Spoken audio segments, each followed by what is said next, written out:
वंदे मातरम प्यारे साथियों, आज की क्लास में हम 25 मार्च की महत्वपूर्ण समसामयिक घटनाओं को देखने वाले। क्लास इंपॉर्टेंट रहेगी आपकी। मोटिवेशन कोड है आपके लिए, जीत कर दिखाओ उनको जो तुम्हारी हार का इंतजार कर रहे हैं, जो आपकी हार का इंतजार कर रहे हैं, जिसने कहा था कि आप नहीं कर सकते, जिसने सोचा था कि आप एक दिन वापस लौट जाओगे उसी रास्ते से। तो आपको सफल होकर दिखाना है और अपनी मंजिल को प्राप्त करना है। और मंजिल प्राप्त करने के लिए जीवन में आपको संघर्ष तो करना पड़ेगा। चाहे आप जो भी मंजिल चुनोगे, आपको हर मंजिल को प्राप्त करने के लिए संघर्ष करना पड़ेगा। तो निरंतरता और जो संघर्ष के साथ मेहनत करते रहिए, आपको आपकी मंजिल जरूर मिलेगी, पक्का है, वादा है। पहला प्रश्न देखते हैं। आज के करंट अफेयर्स का पहला प्रश्न है हमारा, हाल ही में सर्राज जाफरानी को किस देश का प्रधानमंत्री नियुक्त किया गया है। तो आजकल ऐसे प्रश्न जरूर पूछे जा रहे हैं। तो सर्राज जाफरानी, आपको थोड़ा ध्यान रखना है कि ट्यूनीशिया की प्रधानमंत्री बनी है। सर्राज जाफरानी यह प्रधानमंत्री कहाँ की बनी है? ट्यूनीशिया की। और सेकेंड महिला प्रधानमंत्री बनी है ट्यूनीशिया की सर्राज जाफरानी। इसकी नियुक्ति किसके द्वारा? राष्ट्रपति के द्वारा की गई है। यहाँ के राष्ट्रपति ने इनकी नियुक्ति की है। और जो इनके पहले प्रधानमंत्री कौन थे? तो कामिल मद्दोदरी को बर्खास्त किया गया है। कामिल मद्दोदरी को बर्खास्त किया गया है। उनकी जगह सर्राज जाफरानी यहाँ के प्रधानमंत्री नियुक्त हुई है, कामिल मद्दोदरी की जगह। और इसका कारण क्या है इनको पद से हटाने का? तो यहाँ की लड़खड़ाती इकोनॉमी और जो प्रवासी है उनकी बढ़ती जनसंख्या के कारण इनको इस्तीफा देना पड़ा और सर्राज जाफरानी यहाँ की प्रधानमंत्री नियुक्त हुई है।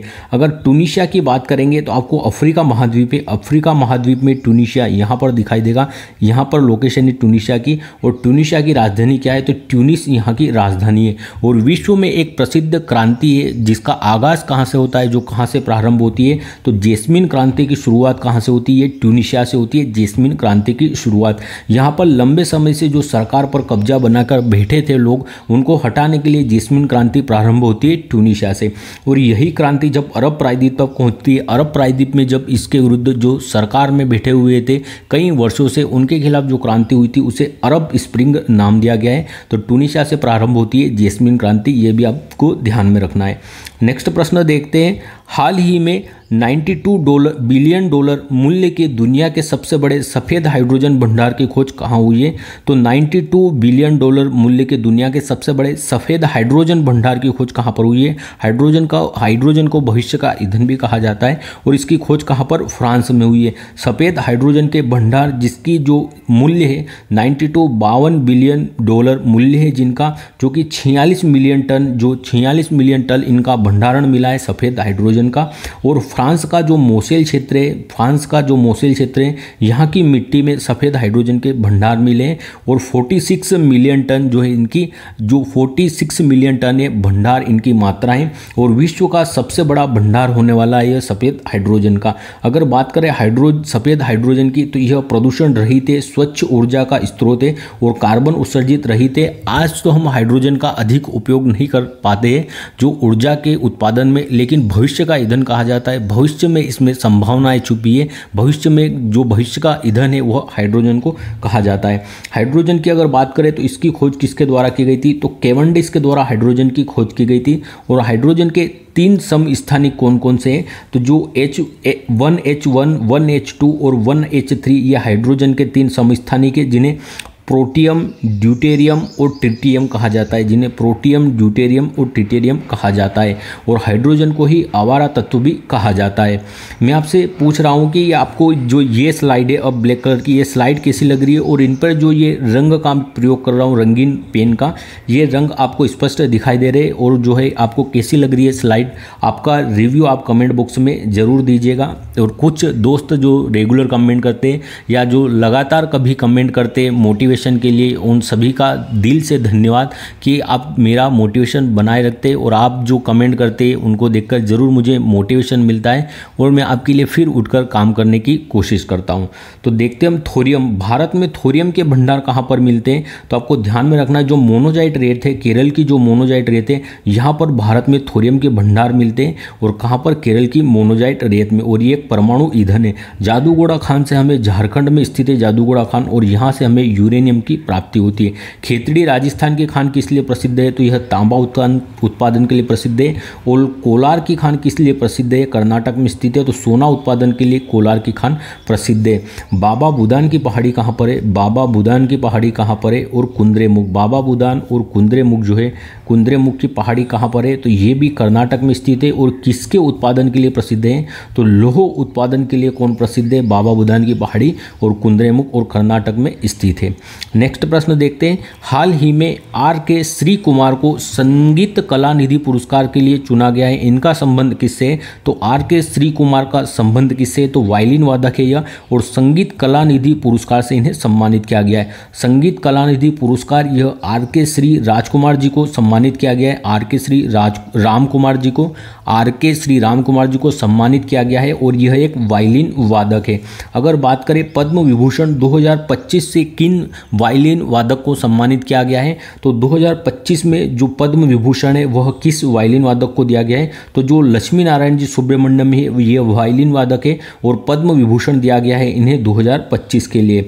अभी हाल ही में जो नृत्य कला निधि पुरस्कार है इनका भी जो वितरण हुआ है, तो नृत्य कला निधि पुरस्कार दिए गए हैं, यह उर्मिला सत्यनारायण को दिया गया है। संगीत कला निधि पुरस्कार R.K. श्री राम कुमार को मिला है, और नृत्य कला निधि पुरस्कार किसे मिला है? तो यह उर्मिला सत्यनारायण जी को मिला है, और भरतनाट्यम की कलाकार है उर्मिला सत्यनारायण जी।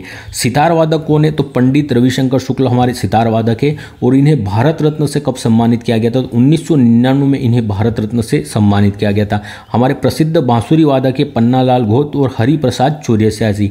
पन्नालाल घोष और हरिप्रसाद चौरसिया जी। जाकिर हुसैन, अभी हाल ही में इनका निधन हुआ है, किससे संबंधित थे? तो तबला वादक थे जाकिर हुसैन साहब। इन्हें पद्मश्री से 1988, पद्म भूषण से 2002 और पद्म विभूषण से 2023 में सम्मानित किया जा चुका है जाकिर हुसैन साहब को। यामिनी कृष्णमूर्ति की बात करें अगर, तो भरतनाट्यम और कुचिपुड़ी की नृत्यांगना है यामिनी कृष्णमूर्ति जी। पद्म विभूषण से इन्हें 2016 में सम्मानित किया गया था, और अ पैशन ऑफ डांस इनकी ऑटोबायोग्राफी है यामिनी कृष्णमूर्ति जी की। नेक्स्ट प्रश्न है, हाल ही में विश्व क्षय रोग दिवस 2025 कब मनाया गया? तो टीबी दिवस कब मनाया जाता है? तो टीबी दिवस 24 मार्च को मनाया जाता है। विश्व क्षय रोग दिवस, वर्ल्ड टीबी डे 24 मार्च को मनाया जाता है। और इस बार की थीम क्या रखी गई है? तो yes we can end TB, हाँ हम टीबी को समाप्त कर सकते हैं, इस बार की थीम रखी गई है yes we can end TB.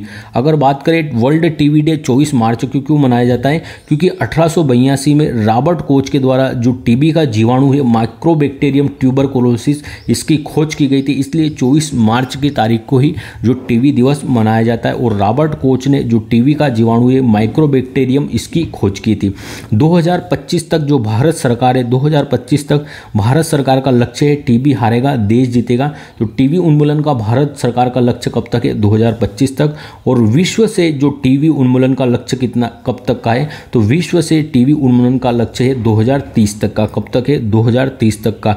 और 2030 तक ही जो मलेरिया उन्मूलन का लक्ष्य है भारत सरकार का, कब तक है? 2030 तक है। अगर बात करें एनीमिया मुक्त भारत का लक्ष्य कब तक है? किसी एग्जाम में पूछा भी गया था कि जो रक्त विकार एनीमिया इससे मुक्त होने का भारत का लक्ष्य कब तक है? तो 2047 तक है, जब हम जो आज़ादी की 16वीं सालगिरह मना रहेंगे, जब हम विकसित भारत बनने वाला है, तब तक जो एनीमिया उन्मूलन का लक्ष्य रखा गया है। और जो कार्बन न्यूट्रल होने का लक्ष्य भारत ने कब तक रखा है? कार्बन न्यूट्रल, जो कार्बन का उत्सर्जन नहीं करेगा भारत, जितना कार्बन उत्सर्जित करेगा उतना ऑब्जर्व कर लेगा। तो कार्बन न्यूट्रल का जो कब तक भारत ने जो कार्बन मुक्त होने का कब तक लक्ष्य बनाया है, ये आपको बताना है। विश्व टीबी मरीज, अगर बात करें विश्व में टीबी के मरीज भारत में कितने प्रतिशत निवास करते हैं? तो जो विश्व की कुल टीबी मरीज है उसमें से 27% मरीज कहाँ पर? भारत में है। अगर बात करें टीबी के लिए कौन सा BCG का टीका लगाया जाता है? इसे बेसिलस कोलमेट गुरिन कहा जाता है BCG के टीके को। 21 मार्च को कौन सा दिवस मनाया गया? तो विश्व वन दिवस 21 मार्च को मनाया गया। 22 मार्च को जल दिवस मनाया गया। और बिहार का स्थापना दिवस भी कब मनाया गया? 22 मार्च को मनाया गया। और 23 मार्च को हमने कल शहीद दिवस भी मनाया था। 23 मार्च को कल शहीद दिवस भी मनाया गया था, ये आपको ध्यान में रखना है। नेक्स्ट प्रश्न है, हाल ही में किस राज्य के मल्लमपूजा बांध के पास 110 से ज़्यादा मेगालिथिक संरचनाओं की खोज हुई है। तो मल्लमपूजा, जैसे आपने नाम सुना होगा, भरतपूजा, पेरियार, तो ये नदियाँ कहाँ पर, केरल में प्रवाहित होती है। तो मल्लमपूजा बांध के पास 110 से ज़्यादा मेगालिथिक संरचनाओं की खोज कहाँ पर हुई है, केरल में हुई है। भरतपूजा और पेरियार नदी कहाँ पर प्रवाहित होती है, केरल में। जो मल्लमपूजा बांध है ये केरल के पलक्कड़ जिले में, केरल के पलक्कड़ जिले में मल्लमपूजा बांध है। यहाँ पर उत्खनन के दौरान 110 मेगालिथिक जो संरचना है यह प्राप्त हुई है। और ये किस युग की है मेगालिथिक संरचना है, तो यह लौह युग से संबंधित है। और जो यहाँ पर ग्रेनाइट के पत्थर और जो बोल्डर होते हैं, जो कि नदियों के द्वारा बहाए गए गोल गोल पत्थर होते हैं, बड़े नदियों के द्वारा बहाकर लाए गए गोल गोल पत्थर होते हैं, बड़े बोल्डर, तो ग्रेनाइट और बोल्डर की जो मेगालिथिक संरचना है यह प्राप्त हुई है कहाँ पर, केरल में। अगर बात करें तो यहाँ जो बोल्डर और ग्रेनाइट की बड़ी बड़ी जो गुफाएं प्राप्त हुई है, या यहाँ पर रॉक शेल्टर भी प्राप्त हुई है, 2 रॉक शेल्टर भी प्राप्त हुई है। यहाँ पर जो पत्थर की गुफाएं ये भी प्राप्त हुई है 2, जिसमें जानवर और मनुष्य की पेंटिंग प्राप्त हुई है। मेगालिथिक जो है, मेगालिथिक संरचना के साथ ही हमें जो जानवर और मनुष्य की पेंटिंग भी प्राप्त होती है रॉक शेल्टर से। अगर बात करें ग्रेनाइट और बेसाल्ट की, इन चट्टानों की बात करें ग्रेनाइट और बेसाल्ट की, तो इन्हें आग्नेय चट्टानों का एक भाग है। ग्रेनाइट और बेसाल्ट की चट्टानें आग्नेय चट्टानों का भाग है, जिन्हें प्राथमिक चट्टानें भी कहा जाता है, आग्नेय चट्टानों को, क्योंकि ज्वालामुखी क्रिया से इनका निर्माण होता है। और पृथ्वी पर बनने वाली पहली चट्टानें कौन सी थी, आग्नेय चट्टानें। और ये जीवाश्म रहित होती है, अर्थात इसमें जीवाश्म नहीं पाया जाता है। अगर बात करें खनिज की दृष्टि से सर्वाधिक महत्वपूर्ण जो चट्टानें कौन सी होती है, तो खनिज की दृष्टि से आईएमपी महत्वपूर्ण चट्टानें कौन सी होती है, तो जो कि कर्नाटक में जिस प्रकार की खानों में हमें सोना प्राप्त होता है, तो जो धारवाड़ क्रम की चट्टानें कौन सी, धारवाड़ क्रम की चट्टानें ये खनिज की दृष्टि से महत्वपूर्ण चट्टानें होती है। आर्थिक दृष्टि से महत्वपूर्ण चट्टानें कौन सी, धारवाड़ क्रम की चट्टानें होती है। और गोंडवाना क्रम की जो चट्टानें हैं, गोंडवाना क्रम की चट्टानें, इनसे हमें कौन सी प्राप्ति होती है, तो कोयला की प्राप्ति हमें गोंडवाना क्रम की चट्टानों से होती है। और भारत में कौन सा 98% कोयला कौन सा पाया जाता है, तो जो बिटुमिनस कोयला होता है यह भारत में पाया जाता है। और सबसे उच्च क्वालिटी का कोयला कौन सा होता है, तो जो एंथ्रेसाइट होता है, एंथ्रेसाइट आपका ये सबसे उच्च क्वालिटी का कोयला होता है। अगर हम देखें भारत की पहली नगरीय सभ्यता कौन सी थी, भारत की पहली नगरीय सभ्यता किसे कहा जाता है, तो सिंधु नदी घाटी सभ्यता को कहा जाता है। और यहाँ पर तांबा और कांसे का प्रयोग किया जाता था। इस जो लोग थे इस नगरीय सभ्यता के, ये लोहे से परिचित नहीं थे। और सेकेंड नगरीकरण के काल को कब जाना जाता है, कौन सा काल था जिसे सेकेंड नगरीकरण कहा जाता है भारत में, तो जो महाजनपद काल है इसे सेकेंड नगरीकरण का काल कहा जाता है भारत में। नेक्स्ट प्रश्न है हमारा, भाषाई आधार पर राज्यों की स्थापना का मार्ग प्रशस्त करने वाले पोट्टी श्री रामालू की 58 फुट की प्रतिमा कहाँ स्थापित होगी, तो जो इन्हीं के द्वारा अनशन किया गया था, आंध्र प्रदेश के थे यह। और तेलुगु भाषा के आधार पर इन्होंने आंध्र प्रदेश को गठित करने की मांग की थी। और 58 दिन की जो आमरण अनशन है उसके बाद इनका निधन हुआ था। और उसके बाद जो उग्र जो है, जो भीड़ है या जो यहाँ का आंदोलन है उग्र रूप धारण कर लेता है। और जो जवाहरलाल नेहरू पहले प्रधानमंत्री थे देश के, उन्हें विवश होकर जो आंध्र प्रदेश को भाषा के आधार पर पहले राज्य के रूप में गठन को मंजूरी देनी पड़ती है। तो ये जो पोट्टी श्री श्रामालू है यह गांधीवादी नेता थे आंध्र प्रदेश के। तो इनकी 58 फुट ऊंची प्रतिमा कहाँ पर स्थापित की जाएगी, अमरावती में स्थापित की जाएगी आंध्र प्रदेश में। पोट्टी श्री श्रामालू जिनका उपनाम अमरजीवी के नाम से भी जाना जाता है। पोट्टी श्री रामलू को जो अमर उपजीवी के नाम से भी जाना जाता है। 1953 में आंध्र प्रदेश को जो भाषा के आधार पर गठन के लिए इन्होंने मांग की थी। भाषाई आधार पर राज्य के गठन के लिए 58 दिन तक इन्होंने आमरण अनशन किया था, जिसके बाद 58वें दिन इनका निधन होता है। और तेलुगु भाषा के आधार पर जो आंध्र प्रदेश के गठन की मांग करते पोट्टी श्री रामालू। और आंध्र प्रदेश की राजधानी जो अमरावती है, यहाँ पर इनकी 58 फीट की प्रतिमा का अनावरण किया जाएगा। और यह घोषणा यहाँ के सीएम चंद्रबाबू नायडू के द्वारा की गई है। अगर बात करें आंध्र प्रदेश के विजयवाड़ा में किसकी प्रतिमा का अनावरण हुआ था, तो डॉक्टर भीमराव अंबेडकर साहब की प्रतिमा का अनावरण कहाँ पर हुआ था, विजयवाड़ा आंध्र प्रदेश में। फजल अली आयोग की स्थापना होती है जो आंध्र प्रदेश है। इसके गठन के बाद अन्य राज्यों ने भी अपनी भाषा के आधार पर गठन की मांग को उठाते। इसके लिए जो सरकार है उसके द्वारा फजल अली आयोग का गठन किया गया था, और जिसमें 3 सदस्यीय आयोग था। फजल अली इसके अध्यक्ष थे। के एम पर्णिकर और हृदयनाथ कुंजरू इसके 2 सदस्य थे। KM पडनेकर और हृदयनाथ कुंजरू। फजल अली इस आयोग के अध्यक्ष थे और इसी आयोग की अनुशंसा पर 7वां संविधान संशोधन होता है, 7वां कॉन्स्टिट्यूशन अमेंडमेंट होता है 1956 में, जिसके द्वारा 14 राज्य और 6 यूटी 14 राज्य और 6 यूनियन टेरिटरी का निर्माण होता है। इंपॉर्टेंट है, ध्यान में रखना, कितने 14 राज्य और 6 यूनियन टेरिटरी का निर्माण होता है 7वें कॉन्स्टिट्यूशन अमेंडमेंट के द्वारा, और फजल अली आयोग ने इसकी अनुशंसा की थी। नेक्स्ट प्रश्न है, हाल ही में एपीडा ने किस राज्य से सिंगापुर को एंथूरियम फूलों का पहला ऐतिहासिक निर्यात किया है? तो एंथूरियम फूलों का पहली बार निर्यात किया है सिंगापुर को एपीडा ने। तो ये मिजोरम में जो उत्पादित होते जो एंथूरियम फूल, इनका निर्यात किया गया है जो सिंगापुर को मिजोरम से। एंथूरियम महोत्सव ये कहाँ पर होता है? एंथूरियम महोत्सव फ्लावर फेस्टिवल है एंथूरियम महोत्सव, और ये कहाँ पर आयोजित होता है? मिजोरम में होता है। और जो एंथूरियम फूल है इनका पहली बार निर्यात किसे किया गया है? तो सिंगापुर को पहली बार इनका निर्यात किया गया है और 1024 फूल का निर्यात किया गया है, और एपीडा ने इन्हें निर्यात किया है 1024 फूलों को। अगर बात करें एपीडा का फुल फॉर्म क्या होता है, तो कृषि एंड प्रसंस्करण खाद्य उत्पाद निर्यात विकास प्राधिकरण। कृषि एंड प्रसंस्करण खाद्य उत्पाद निर्यात विकास प्राधिकरण इसका फुल फॉर्म होता है। 1986 में इसकी स्थापना होती है एपीडा की, और नई दिल्ली में इसका मुख्यालय है। अगर मिजोरम के प्रमुख और महोत्सव की बात करें तो चापचारकूट, बम्बू डांस और चिरऊ डांस कहाँ के महत्वपूर्ण डांस है? तो यह मिजोरम के ही महत्वपूर्ण डांस है। और जो ब्लू माउंटेन है कहाँ पर स्थित है? तो जो ब्लू माउंटेन नीला पर्वत कहा जाता है ये कहाँ पर है? मिजोरम में ही स्थित है। नेक्स्ट प्रश्न देखते हैं, हाल ही में SRFI इंडियन टूर 2025 में महिला एकल खिताब किसने जीता है? तो अनाहत सिंह के द्वारा जीता गया इंडिया टूर 2025 में महिला एकल का खिताब। जो SRFI इंडियन टूर 2025 जो कि स्क्वैश का खेल है, इसका होस्ट कौन था? तो चेन्नई इसका होस्ट था, और मेल में वीर चोटानी और फीमेल में अनाहत सिंह के द्वारा जो इंडियन टूर 2025 है SRFI इंडियन टूर 2025, इसकी विजेता मेल में वीर चोटानी जी रहे हैं और फीमेल में अनाहत सिंह रही है। SRFI इसका अगर फुल फॉर्म देखोगे तो squash racket federation of India, squash racket federation of India, और ये चेन्नई में इसका हेडक्वार्टर है, चेन्नई में स्थित है। SRFI इंडियन टूर जो 2025 प्रतियोगिता हुई कहाँ? चेन्नई में हुई है, और यहीं पर इसका मुख्यालय भी स्थित है। और फीमेल में किसने जीता है? तो अनाहत सिंह ने फीमेल में जीता है, और ये किसकी खिलाड़ी है? तो ध्यान में रखना है कि स्क्वैश की खिलाड़ी है अनाहत सिंह। नेक्स्ट प्रश्न देखते हैं, हाल ही में पर्पल फेस्ट 2025 का आयोजन कहाँ हुआ है? तो नई दिल्ली में इसका आयोजन होता है पर्पल फेस्ट का। और पर्पल जो बैंगनी रंग है ये किसको इंगित करने के लिए? तो जो हमारे दिव्यांग खिलाड़ी होते हैं, जो दिव्यांग प्रतिभाएं होती है, उनको जो इंडिकेट करने के लिए इसका उपयोग किया जाता है। पर्पल फेस्ट 2025 बैंगनी कलर पर्पल फेस्ट 2025, इसका आयोजन राष्ट्रपति भवन में हुआ है नई दिल्ली में। जो राष्ट्रपति भवन का अमृत उद्यान है यहाँ पर दिल्ली में इसका आयोजन हुआ है पर्पल फेस्ट 2025 का। और दिव्यांग व्यक्तियों की जो प्रतिभा है, उपलब्धि है, उनको दिखाने के लिए इसका प्रयोग किया जाता है बैंगनी पर्पल रंग का।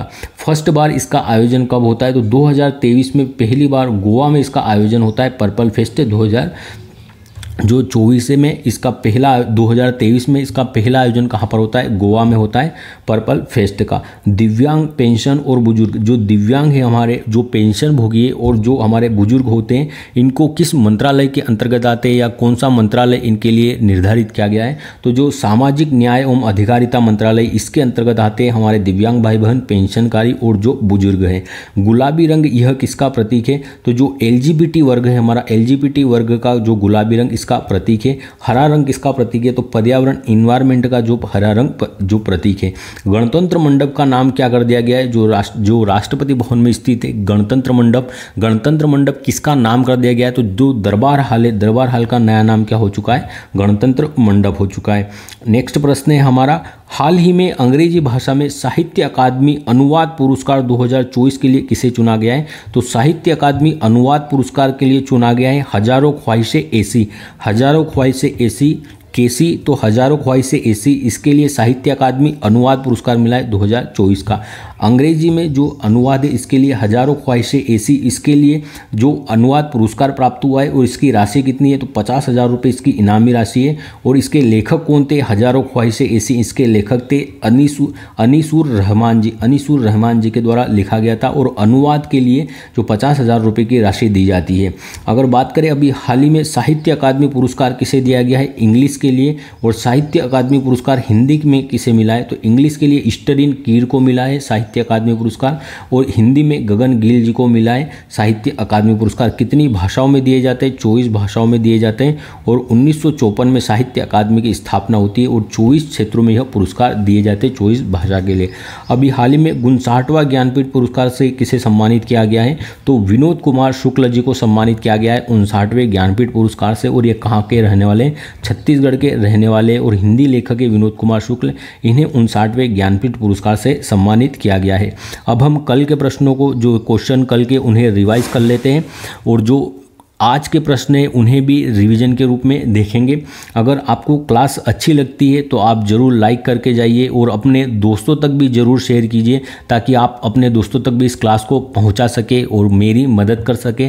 तो मैं आपके लिए प्रतिदिन इतनी हेल्प करने के लिए आपके लिए कार्य करता हूं, तो आप भी मेरी थोड़ी सी मदद ज़रूर करेंगे और इस चैनल को ज़रूर शेयर करेंगे। देखते हम कल के प्रश्नों को रिवाइज करते हैं। हाल ही में विश्व जल दिवस 2025 कब मनाया गया, 22 मार्च को मनाया जाता है विश्व जल दिवस, और 23 मार्च को हमने शहीद दिवस मनाया है। हाल ही में अपने राज्य के लिए पहली बार हिंदी लेखक विनोद कुमार शुक्ल को ज्ञानपीठ पुरस्कार के लिए चुना गया है। इनका संबंध किस राज्य से है तो ये छत्तीसगढ़ के और हिंदी लेखक है विनोद कुमार शुक्ल जी। जापान, रूस और दक्षिण कोरिया के बीच त्रिपक्षीय सहयोग पर बैठक कहाँ हुई है तो टोक्यो जापान में इनकी बैठक होती है। केंद्रीय जल शक्ति मंत्री CR पाटिल ने राष्ट्रव्यापी कैच द रेन 2024 अभियान की शुरुआत कहाँ से की है तो हरियाणा के पंचकुला से प्रारंभ हुआ है। वर्ष 2025 में IPL के 18वें सीजन का आगाज कहाँ हुआ है तो कोलकाता ईडन गार्डन स्टेडियम से आगाज होता है। वरिष्ठ नागरिक आयोग स्थापित करने वाला पहला भारतीय राज्य कौन सा है तो यह केरल बन गया है। हाल ही में सांकेतिक भाषा में कार्यवाही प्रसारित करने वाली देश की पहली विधानसभा कौन बनी है तो यह पंजाब विधानसभा है। भगत सिंह, राजगुरु और सुखदेव को श्रद्धांजलि देने के लिए शहीद दिवस हमने कब मनाया, 23 मार्च को। NIIT विश्वविद्यालय के चांसलर पद पर किसे नियुक्त किया गया है, अमिताभ कांत जी को। राष्ट्रीय कर्मयोगी जन सेवा कार्यक्रम के पहले बेंच का उद्घाटन किसने किया है, आयुष मंत्रालय के द्वारा। अब आज के प्रश्नों को देख लेते हैं। जर्रा जाफरानी किस देश की प्रधानमंत्री बनी है, ट्यूनीशिया की। 92 बिलियन डॉलर मूल्य के दुनिया के सबसे बड़े सफ़ेद हाइड्रोजन के भंडार कहाँ प्राप्त हुए, फ्रांस में। RK श्री राम कुमार को संगीत कला निधि पुरस्कार के लिए चुना गया है। इनका संबंध किससे है तो यह वायलिन वादक के RK श्री राम कुमार जी। हाल ही में विश्व क्षय रोग दिवस 2025 कब मनाया गया तो 24 मार्च को मनाया गया विश्व क्षय रोग दिवस, TB दिवस। किस राज्य के मल्लम पूजा बांध के पास 110 से ज़्यादा मेगालिथिक संरचनाओं की खोज हुई है तो कहाँ पर है ये, केरल में। भाषाई आधार पर राज्यों की स्थापना का मार्ग प्रशस्त करने वाले पोट्टी श्री श्रामालो की 58 फीट की प्रतिमा कहाँ स्थापित की जाएगी, अमरावती, आंध्र प्रदेश में। एपिडा ने किस राज्य से सिंगापुर को एंथुरियम फूलों का पहला ऐतिहासिक निर्यात किया है तो यह मिजोरम के anthurium film. SRFI Indian tour 2025 में महिला एकल का खिताब किसने जीता है तो अनाहत सिंह जी के द्वारा जीता गया है। पर्पल फेस्ट 2025 का आयोजन कहाँ हुआ है तो नई दिल्ली में राष्ट्रपति भवन में इसका आयोजन होता है। अंग्रेजी भाषा श्रेणी में साहित्य अकादमी अनुवाद पुरस्कार 2024 के लिए किसे चुना गया है तो हजारों ख्वाहिशें ऐसी को चुना गया है। धन्यवाद, जय हिंद।